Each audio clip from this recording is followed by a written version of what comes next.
The Haryana Assembly on Thursday passed a bill to give 75% of reservation in the private sector to job seekers from the state, fulfilling an election promise made by ruling alliance partner Jananayak Janata Party.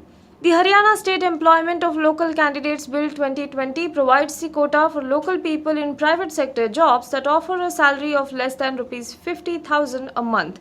It applies to private companies, societies, trust and partnership firms, among others, located in the state. The state governor has to give assent to the bill before it becomes a law. The bill provides for training to eligible local candidates when qualified people are not available. The bill was tabled by Haryana Deputy Chief Minister Dushyant Chautala in the Assembly here on Thursday when it began the second part of its monsoon session. Giving 75% reservation in private sector jobs was a key poll promise by Chautala's Jananayak Janata Party, which the BJP's coalition partner in the state.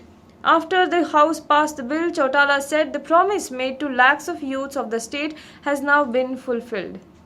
The Bombay High Court today will hear the interim bail application of Arnab Goswami, editor-in-chief of Republic TV, arrested in a 2-year-old case of abetment to suicide.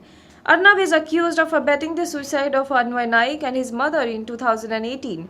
He was arrested on Wednesday from his residence in Lower Parel, Mumbai and taken to Alibag police station in neighbouring Raigad district for allegedly abetting the architect and interior designer Anvay Naik and his mother for suicide.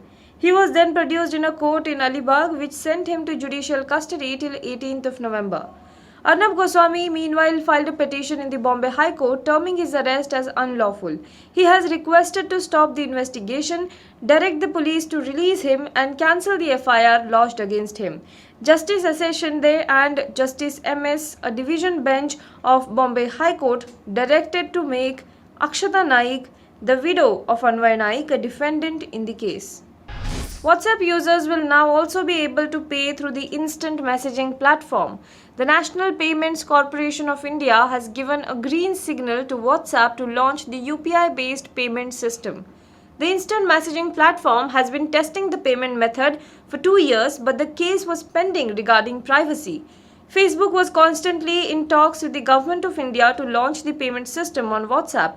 However, it has now been finally approved. A press note was released on Thursday by the National Payments Corporation of India.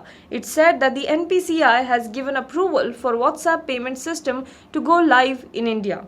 According to this, phase-wise permission has been given to live the payment model of social messaging app.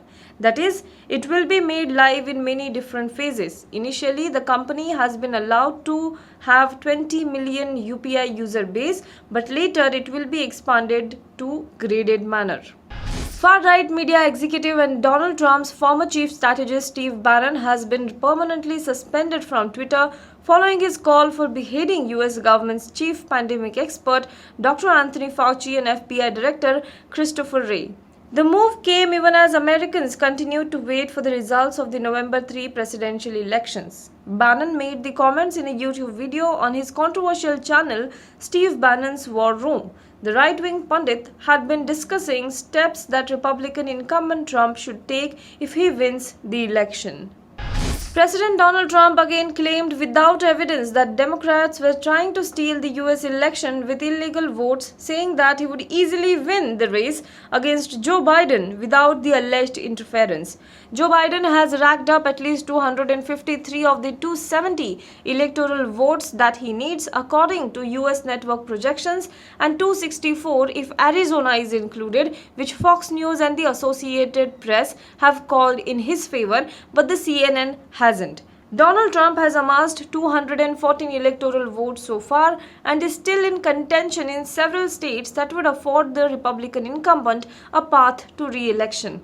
Expected to report final vote counts are Georgia, which has 16 electoral votes, North Carolina, which has 15 electoral votes, and Nevada, which has 6 electoral votes. However, mail-in ballots sent on or before election day in North Carolina can be counted until November 12. Biden could reach the magic number to gain the White House with a win in any of the three if he keeps Arizona. Trump needs to capture all the three to stay competitive. Now be the first to know about the latest updates on our new news app. Go on your Android or iOS, search for HW News Network. Download our app, choose the language you prefer to get updates in, and be up to date with the latest news.